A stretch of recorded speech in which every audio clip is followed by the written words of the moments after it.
Siempre pensé que el amor debía funcionar como mis hojas de cálculo, filas limpias, columnas alineadas, resultados previsibles. Yo, Valeria Montoya, analista financiera en Guadalajara, vivía convencida de que la vida recompensaba a quienes sabían planear. Vestía vestidos midi sobrios, sandalias de cuero bien lustradas, un reloj fino heredado de mi madre y una pequeña bolsa de marca que cuidaba como si fuera un talismán. Todo en mí hablaba de control, hasta que el control decidió reírse de mí. Lo conocí una mañana luminosa en un café de la colonia americana, de esos con plantas colgantes y ventanas enormes. Yo repasaba correos en el celular cuando lo vi. Santiago Rivera, camisa de lino claro, barba de 3 días, leyendo un libro como si el mundo no tuviera prisa. Me llamó la atención la calma con la que sostenía la taza, la sonrisa leve que regalaba al barista. Cuando se levantó para pagar, nuestras miradas se cruzaron y él me saludó con un gesto sencillo, honesto. ¿Esperas a alguien?, me preguntó, con una voz cálida que me recorrió la espalda como una brisa lenta. Negué, fingiendo desinterés mientras acomodaba el tirante de mi vestido sobre el hombro. Él sonrió y, sin presión, me invitó a compartir su mesa. El café estaba lleno, dijo. Yo acepté, porque hay decisiones que se toman antes de pensarlas. Hablamos de viajes por Oaxaca, de comida callejera en CDMX, de su trabajo en tecnología y de mi obsesión por el orden. Santiago escuchaba con atención, inclinándose apenas hacia mí. Noté sus manos, grandes, tranquilas. Noté también cómo sus ojos se detenían un segundo de más cuando crucé las piernas. Nada explícito. Solo esa electricidad discreta que no necesita palabras. Hasta que llegó Bruno. «Tengo un perro», dijo Santiago, como quien confiesa un secreto feliz. «Un pastor mestizo enorme. Es mi sombra». Ahí apareció la primera grieta en mi plan. Yo era más de gatos, silenciosos, predecibles. Aún así, sonreí, no dije nada, no quise romper la burbuja. En nuestra tercera cita, Santiago me invitó a su departamento, cerca de Providencia, para ver una película. Elegí un vestido ligero, color vino, que marcaba lo justo sin exagerar. Sandalias de tacón bajo, perfume suave. Cuando abrió la puerta, un torbellino oscuro me recibió con ladridos y patas torpes. «¡Bruno!», rió Santiago. «Tranquilo, campeón». El perro saltó, olfateó mis zapatos, rozó mis piernas con una cola incansable. Yo intenté mantener la compostura mientras él robaba el control remoto de mi mano. La sala mostraba huellas de batalla, cojines mordidos, una esquina del sofá marcada. Mi mente calculó tiempos, costos, soluciones. Santiago, en cambio, solo veía alegría. «Es intenso», dijo, llevándose a Bruno a otra habitación. Intenso era poco. Durante la película, Bruno escapó y se instaló entre nosotros, empujándome con el peso de su cuerpo. Santiago se rió. Yo suspiré. Hubo un segundo incómodo y otro íntimo. El brazo de Santiago rozó el mío al intentar apartarlo. Su mano, cálida, firme, se quedó un instante más de lo necesario. Mi respiración cambió. Nada pasó. Todo pasó. «Creo que está celoso», bromeó. ¿Celoso de mí? La idea me inquietó y me provocó a la vez. Entendí algo esa noche. Si quería a Santiago tendría que entender a Bruno. No soy de rendirme. Cuando deseo algo, voy hasta el fondo. Días después, Santiago me pidió que sacara a Bruno a pasear mientras él terminaba una entrega urgente. Dudé. La correa pesaba más de lo que esperaba. Bruno me miraba como si ya hubiera ganado. El paseo fue un caos. Un tirón. Una carrera tras una paloma, yo aferrada a la correa, el vestido levantándose lo justo para que el aire me erizara la piel. Me sentí expuesta, viva, ridícula. Cuando al fin se detuvo, Bruno me miró con la lengua afuera, feliz. Yo me reí. De verdad. Esa risa me sorprendió. Esa tarde regresé con el cabello revuelto, las sandalias manchadas y una sensación nueva en el pecho. Santiago me miró como si descubriera a otra mujer. «Creo que te aceptó», dijo. Tal vez. O tal vez era yo la que empezaba a aceptar que no todo debía estar bajo control. Pero aún no sabía que el verdadero golpe a mi mundo ordenado estaba por llegar, y no sería sutil. No recuerdo exactamente en qué momento dejé de tensar los hombros cada vez que Bruno se acercaba. Tal vez fue el tercer paseo, cuando ya no llevaba vestido sino un short de mezclilla, una blusa suelta que se deslizaba apenas sobre un hombro y tenis blancos que no me importaba ensuciar. O tal vez fue cuando descubrí que el caos también puede tener ritmo. Santiago empezó a confiarme a Bruno con naturalidad. «Llévalo al Parque de los Colomos», me dijo una tarde. «A esta hora la luz es perfecta». Yo asentí como si fuera una tarea más en mi agenda, pero al salir sentí algo distinto. El sol bajaba lento, dorado, y el aire tibio se me colaba por las piernas. Bruno avanzaba decidido, orgulloso, como si me estuviera presentando su territorio. Yo sostenía la correa con firmeza y con cierta emoción infantil que me daba vergüenza admitir. En el parque, Bruno me obligó a detenerme, a observar, a respirar. Me senté en el pasto, cruzando las piernas, notando cómo la tela del short se ajustaba a mis muslos. Él se echó frente a mí, panza arriba, pidiendo caricias sin pudor. Dudé un segundo y cedí. Mis dedos se hundieron en su pelaje tibio. Bruno emitió un sonido grave, satisfecho, casi exagerado. Reí. Me sentí ridícula y libre. Había algo profundamente íntimo en ese contacto sencillo, en dejar que mis manos se movieran sin pensar, sin medir. Pensé, por un segundo incómodo, que yo misma llevaba años sin permitir que nadie me tocara así, sin expectativas, sin cálculo. Cuando regresamos, Santiago estaba en la cocina. Yo entré sudada, con el cabello recogido de cualquier forma, la piel ligeramente enrojecida por el sol. Me miró distinto, como si el desorden me quedara bien. «¿Te ves? ¿Feliz?», dijo. «No se lo digas a mi yo del pasado», respondí, apoyándome en la barra. Cocinamos juntos. Yo picaba verduras, concentrada, sintiendo su presencia detrás de mí, demasiado cerca. Bruno rondaba, atento. Santiago me corregía con suavidad, tomándome la muñeca para mostrarme cómo cortar mejor. Su mano firme sobre la mía hizo que se me escapara un suspiro leve, casi imperceptible. Nada pasó. Todo volvió a pasar. Esa noche, después de cenar, nos sentamos en el sofá. Yo llevaba un vestido ligero, sin mangas, que dejaba mis piernas libres. Bruno se acomodó a nuestros pies. Por primera vez, no invadió el espacio. Santiago pasó un brazo por mis hombros. Yo me dejé. La cercanía era tranquila, pero cargada. Sentía el calor de su cuerpo, el roce de su antebrazo contra mi costado. Mi respiración se acompasó a la suya. Bruno levantó la cabeza y me miró, atento, como evaluando la escena. No gruñó, no se movió, aceptó. Creí que la noche terminaría así, suave, segura, pero al levantarme para ir al baño, sentí el vacío. Mi bolsa no estaba en el sofá, la encontré en el suelo, destrozada. El cuero mordido, la correa hecha tiras, el interior baboso. Me quedé paralizada. Esa bolsa la había comprado en un viaje a Madrid, había ahorrado meses. Era mi símbolo, mi orden, mi control. «Santiago». Mi voz tembló. Él entendió al instante. Se acercó, me rodeó con los brazos, apoyando la frente en mi cabeza. «Lo siento tanto. Yo te compro otra, la que quieras». Bruno apareció detrás, cola baja, mirada culpable. Apoyó su cabeza en mi muslo desnudo. Sentí el calor de su hocico, la presión suave, casi suplicante. Cerré los ojos. Ahí, en medio del desastre, algo se rompió en mí. No más objetos, no más planillas. Solo ese momento. El perro arrepentido, el hombre sincero, mi corazón desordenándose. «No es la bolsa», murmuré, «soy yo». Santiago no preguntó. Me abrazó más fuerte. Esa noche entendí que el caos no había venido a destruirme. Había venido a seducirme lentamente, y aún no había terminado. Después de aquella noche, algo cambió sin que nadie lo dijera en voz alta.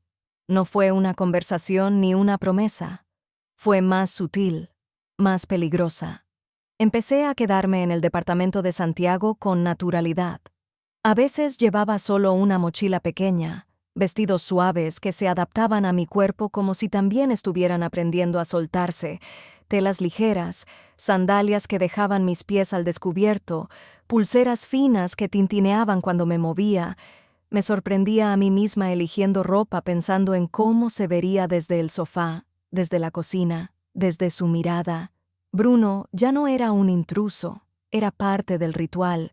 Por las mañanas me despertaba antes que Santiago. La luz entraba entre las cortinas y yo caminaba descalza por el piso frío. Bruno me seguía en silencio, sentándose cerca mientras preparaba café. A veces apoyaba su cabeza en mis piernas justo cuando yo cruzaba los tobillos. Había algo extrañamente íntimo en ese gesto, en sentirme observada, aceptada, incluso protegida. Santiago lo notaba. «Te adoptó», me dijo una vez, sonriendo desde la puerta. Yo no respondí, porque en el fondo sentía que no solo Bruno me había elegido. Una tarde, mientras Santiago trabajaba en su laptop, me senté en el balcón con un libro que no leía. El calor era lento, envolvente. Mi vestido se levantaba apenas con la brisa, rozando mis muslos. Bruno se acostó a mi lado. Santiago levantó la vista y me miró largo. Demasiado largo. No hubo palabras, solo miradas que pesaban. Esa noche, la tensión se volvió física sin cruzar límites. Nos sentamos juntos en el sofá, yo con las piernas dobladas, apoyadas contra su costado. Él con un brazo detrás de mí, sin tocarme directamente. Cada movimiento era consciente, medido. El silencio se cargaba. Bruno, como si entendiera, se acomodó frente a nosotros, vigilante, presente. «Nunca pensé que diría esto», murmuré, «pero me gusta cuando no todo está bajo control». Santiago giró apenas la cabeza. Su respiración rozó mi mejilla. «A mí me gusta verte así». No hizo falta más, pero el equilibrio era frágil. Días después recibí un mensaje inesperado. Una oferta de trabajo en Miami, mejor sueldo, mejor puesto. La versión antigua de mí habría dicho sí sin dudar. Miré la pantalla largo rato. Luego miré a Bruno dormido a mis pies, a Santiago concentrado, tranquilo. Esa noche no dije nada, pero Bruno, inquieto, empezó a comportarse extraño.